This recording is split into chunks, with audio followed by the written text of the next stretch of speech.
नमस्कार मित्रों। अभी अभी कुछ रिपोर्ट्स निकल के आई हैं कि जो यूएस गवर्नमेंट है वो चाहती है कि इंडिया में मोदी गवर्नमेंट गिर जाए। देखिए, इस पर कोई ऑफिशियल बयान तो देता नहीं है कोई देश, परंतु कार्रवाइयां कुछ ऐसी हो रही हैं, संकेत कुछ ऐसे हो रहे हैं जिससे संदेह उत्पन्न होता है। एक तो रशिया ने कहा है, रशिया की बहुत अच्छी इंटेलिजेंस है, इंटेलिजेंस सिस्टम है, उनने कहा है कि यूएस गवर्नमेंट है वो इंडिया में मोदी गवर्नमेंट को गिराना चाहती है। इससे पहले उन्होंने कहा था कि इलेक्शन में यूएस ने दखलंदाजी करी है। और देखिए, ये बात तो किसी से छुपी नहीं है कि यूएस की एक पॉलिसी होती थी जब वो बहुत स्ट्रांग था, अभी भी है, कि if somebody is not with us then it is with our enemies. जो हमारे साथ नहीं है वो हमारे दुश्मनों के साथ है, वो हमारा दुश्मन है। और दूसरे, अमेरिका कभी नहीं चाहता कि कोई ऐसा देश हो जो उसकी इन्फ्लुएंस में ना रहे। अब हो क्या रहा है कि पिछले 10 सालों में इंडिया ने न्यूट्रल स्टांस अपना लिया है। न्यूट्रल वो किसी भी खेमे में नहीं है। इस समय संसार दो खेमों में बटा हुआ है। एक खेमा यूएस के द्वारा लीड करा जा रहा है, जो है यूएस है, उसमें यूरोपियन यूनियन है, जापान है, ऑस्ट्रेलिया है और कुछ छोटे मोटे देश हैं, नॉर्थ अमेरिका के देश हैं, ऐसे करके। दूसरा जो खेमा है वो है चाइना, रशिया और सऊदी अरेबिया वगैरह।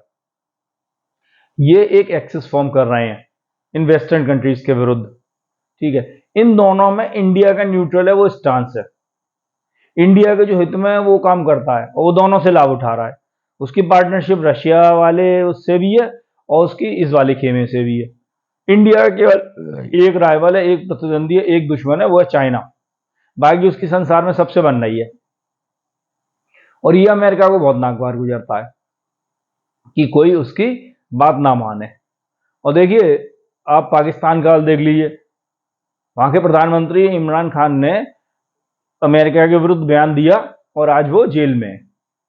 शेख हसीना का देख लीजिए, सेंट मार्टिन आइलैंड मांगा था उन्होंने, कहा था, और ये भी कहा था एक गोरा आदमी उनके पास आया था और वो थोड़ी जगह मांग रहा था और वो देश एक नया देश बनाना चाहता है, बांग्लादेश और 2 देशों की भूमि काट के, और क्रिश्चियन कंट्री बनाना चाहता है यहाँ पर अपना इन्फ्लुएंस बढ़ाने के लिए। और देखिए, शेख हसीना जी की गवर्नमेंट गिर गई। अब तो शेख हसीना ने खुलकर ही कह दिया था कि यूएस ने गिराई थी, गिरने के बाद गिराई है मेरी गवर्नमेंट। और देखिए, इसके पूरे पूरे मतलब साफ साफ चिन्ह है। मोहम्मद यूनुस जो मतलब बांग्लादेश में कन्विक्ट हैं, सजा याफ्ता है, आप तो कोर्ट ने उनकी माफ कर दी क्योंकि प्रधानमंत्री बन गए और सब रिगिंग हुई है, वो मतलब कोर्ट से भी माफ करवाई गई है। उनको अमेरिका में बहुत बड़े अवार्ड दिए गए हैं, प्लस उन्हें नोबेल प्राइज दिया गया। और ये पूरा कार्टेल है। मोहम्मद यूनुस हैं और राहुल गांधी हैं, जॉर्ज सोरोस हैं। तो इस सब कार्टेल को कहा जा रहा है कि अमेरिका इनडायरेक्टली प्रोत्साहन दे रहा है और मोदी गवर्नमेंट गिराना चाह रहा है। इसके कारण क्या है कि इंडिया है वो इस समय किसी की सुन नहीं रहा है। जो उसके राष्ट्रीय हित में कर रहा है हो रहा है वो कर रहा है। जैसे ने कहा अमेरिका ने कि आप रूस से तेल ना खरीदो, इंडिया ने खरीदा, उसके राष्ट्रीय हित में था, उसको सस्ता तेल मिल गया था, उन्होंने खरीदा। दूसरे उन्होंने कहा रूस से S-400 डील ना करो, ये एक आर्म्स का सिस्टम है, जिसके लिए मैंने पिछले वीडियो में बताया है। 2 और देशों ने S-400 डील करी थी, दोनों में प्रतिबंध लगा दिया। इंडिया पे प्रतिबंध भी नहीं लगा पाए। वहां से यूएस कांग्रेस से वेवर मिल गया। यूएस कांग्रेस से मतलब ऐसे कांग्रेस पार्टी नहीं है, यूएस कांग्रेस का मतलब यूएस पार्लियामेंट से। ठीक है, अब बात क्या है कि ये सब जो इंडिया के कदम है ये नागवार गुजर रहे हैं यूएस को। और दूसरे, इंडिया का कद बहुत तेजी से बढ़ रहा है। अगर इंडिया इसी प्रकार से बढ़ता रहा तो यूएस को डर है, जैसे चाइना आंखें दिखा रहा है ऐसे इंडिया आंखें ना दिखाए। वैसे हमारा किसी ऐसा कोई इतिहास नहीं है हमने आक्रमण करा हो, हम साम्राज्यवादी देश हों और हम आगे बढ़ जाएं तो हम विश्व में अपना एकाधिकार स्थापित करने की कोशिश करें, ये भारत का ऐसा कोई इतिहास नहीं है। अभी लाल किले से कहा भी था प्रधानमंत्री जी ने कि हम सबको साथ लेके चलते हैं, सबका वसुदेव कुटुंबकम, एक फैमिली मान के चलते हैं पूरे संसार को, और हमारे राइज से किसी को खतरा नहीं है। दूसरे अच्छा है कि इंडिया का राइज होगा तो प्रॉस्पेरिटी आएगी, पीस आएगी पूरे संसार में। परंतु अमेरिका नहीं चाहता है कि उसके सामने कोई देश खड़ा हो। अभी देखिए, किसी ने सोचा था 15-20 साल पहले कि चाइना अमेरिका को आंख दिखाएगा, अब वो खुल के खड़ा है अमेरिका के विरुद्ध। केवल एक देश था पहले, सोवियत संघ, और टूटने के बाद रूस, जो कि अमेरिका को आंखें दिखाता था। अब ये खड़ा हो गया। अच्छा देखिए, एक चीज और हो रही है, अमेरिका पहले सैंक्शंस लगा के किसी भी देश की कमर तोड़ देता था, अब ऐसा है ही नहीं है। उसके सैंक्शंस इफेक्टिव नहीं हो रहे हैं। यूरोपियन यूनियन ने भर भर के सैंक्शंस लगा दिए रशिया पे, इतने लगा दिए कि उन्होंने पूरे संसार में कभी किसी पे नहीं लगाए, इतिहास में सब मिला के भी नहीं लगाए। 18,000 से ऊपर सैंक्शंस हैं और रशिया फल फूल रहा है। वो हाई इनकम कंट्री कैटेगरी में पहुंच गया युद्ध के दौरान ही। उनने ईरान पे लगाए, ईरान पे भी कोई फर्क नहीं पड़ा, तो उनने ये अब इंडिया पे क्यों लगाए। अब वो क्या कर रहा है अमेरिका, जब देख रहा है सैंक्शन से कोई फर्क नहीं है, तो सरकार गिराने की सोच रहा है। और देखिए, ये भी अवश्यम भावी है कि मोदी जी 4th टर्म में 2029 में आ जाएं, क्योंकि विमेंस रिजर्वेशन बिल लागू होगा। बहुत बड़े पैमाने पर विमेंस को सीट मिलेंगी। विमेंस को सीट मिलेंगी तो वो मोदी जी के कारण आ रहा है, तो हो सकता है कि अधिकांश मेजोरिटी जो स्त्रियां जीतें, विमेन जीतें, वो बीजेपी की तरफ से जीतें। ठीक है। अब बहुत से ऐसे संकेत भी मिल रहे हैं, जैसे जो अमेरिका की कॉन्सुल जनरल हैं, उनका नाम है जेनिफर लार्सेन, वो विपक्षी नेताओं से मिल रही हैं। देखिए, कोई होता नहीं है ऐसा कि इतना बड़ा डिप्लोमेट और विदेशी नेता विपक्षी नेताओं से मिले। जैसे ओवैसी से मिल रही हैं, मिली, वो कांग्रेस के मुख्यमंत्री आंध्र प्रदेश के जो है रेवंत रेड्डी, उससे मिली, चंद्रबाबू नायडू जी से मिली। अब ये जो सरकार है इस समय बीजेपी बहुमत में नहीं आई है, एनडीए बहुमत में आया है, मतलब बीजेपी प्लस इट्स एलाइज। अब है क्या, दो लोगों के समर्थन से ये सरकार चल रही है, उनमें एक चंद्रबाबू नायडू है, एक नीतीश कुमार है। तो ये कयास लगाए जा रहे हैं कि ये विपक्षी नेताओं को एकजुट करके मोदी गवर्नमेंट के खिलाफ नो कॉन्फिडेंस मोशन लाने का विचार चल रहा है, और वो पास हो जाए तो मोदी गवर्नमेंट गिर जाए। अच्छा, अभी एक बहुत बड़ा कारण क्या था कि मोदी जी रूस गए थे, तो रूस में वो व्लादिमीर पुतिन जी से गले मिले और उनका कंधा थपथपाते देखे एक फोटो में। संसार के किसी लीडर में इतनी हिम्मत नहीं है, चाहे अमेरिका के ट्रंप हो या बिडेन हो या चाइना के हो शी जिनपिंग, के पुतिन जी का कंधा थपथपा दें, और पुतिन जी बड़े प्रसन्न दिख रहे हैं। तो इसके बड़े कयास भी मचे कि ये भारत का समर्थन है, इसलिए रूस युद्ध कंटिन्यू करे हुए है।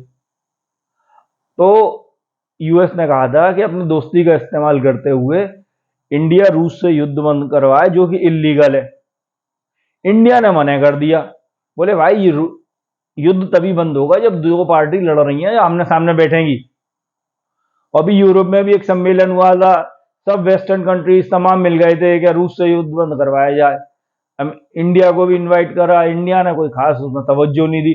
उन्होंने कहा जिस जिस पार्टी से युद्ध हो रहा है रूस, जब तक आप उसको नहीं बुलाओगे, उसको टेबल पे नहीं बिठाओगे, उससे नेगोशिएट नहीं करोगे, तो युद्ध कैसे बंद होगा। ये इंडिया का स्टांस अभी है। इंडिया ने कह दिया है कि हम युद्ध बंद कराने के कोई प्रयास नहीं कर सकते, युद्ध तभी बंद होगा दोनों बैठे। हाँ, एक कम्युनिकेशन चैनल खोल सकते हैं जो कि इंडिया के थ्रू ऑपरेट होगा, जिसमें रशिया और यूक्रेन दोनों बात कर सकते हैं। ठीक है। तो अभी मोदी जी 23 अगस्त को यूक्रेन भी जाने वाले हैं। अब देखिए वहां क्या बात होती है, कितनी बात होती है, कितना वो उनको समझा पाते हैं। रूस भी हो गया है, कम से कम कम्युनिकेशन चैनल खोल लो। और मेरे ख्याल से ये है, इंडिया दोनों कंट्रीज से फ्रेंडली है, वहां कम्युनिकेशन चैनल खुल भी जाएगा। तो इन सब चीजों के अच्छा दूसरे क्या है, आप देखिए कि इंडिया बहुत तेजी से बहुत स्ट्रांग होता जा रहा है, मिलिट्रीली स्ट्रांग हो रहा है और इकोनॉमिकली हो रहा है। और देखिए, एक चीज और आपको बताऊं, अगर भूल चूक, वैसे तो गवर्नमेंट गिर नहीं रहे, मोदी जी बहुत एक्सपीरियंस है, वो सब चीज झेल ले जाएंगे। अगर गिर जाती है तो जो चाइना को काउंटर बैलेंस करने के लिए जो इंडिया जिस तेजी से उठ रहा है और चाइना डिक्लाइन हो रहा है, मैंने पिछले एक वीडियो बनाया भी है, राइजिंग इंडिया फॉलिंग चाइना, बढ़ता भारत गिरता चीन, उसमें तो उसको काउंटर बैलेंस करने के लिए फिर अगर इंडिया नहीं रहता तो चाइना से और ज्यादा दिक्कत बढ़ जाएगी अमेरिका को। ठीक है, तो ये अमेरिका के हित में भी है कि वो ऐसा कदम ना उठाए।